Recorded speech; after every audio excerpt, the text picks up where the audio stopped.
உன்னை கண்டால் சிட்டுக்குருவி தொள்ளும் கண்ணுக்குள்ளே கட்டுக்கதைகள் சொல்லும் 10 விரல் 10 தடவை கிள்ளும் பக்கம் வந்து பச்சை கிளியை அள்ளும்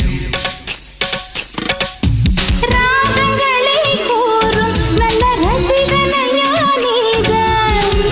விரும்பும் ராகம் எந்த நாளிலுமே நீதான் உன்னுடைய லீலைகளும் காட்டுகின்ற வேலைகளும் சின்ன பொண்ணுக்கு செல்ல கண்ணுக்கு ரொம்ப பிடிக்கும் சில்லென சில்லென நீர்த்துளிப்பட்டு மெல்லென மெல்லென கை விரல் தொட்டு மெல்லிய மெல்லிய மல்லிகை மொட்டு சொல்லுது சொல்லுது மெல்லிசை மிட்டு தொட்டத தொட்டு மத்தத விட்டு தட்டட்டுமா வெக்கத்தை விட்டு சிக்கன்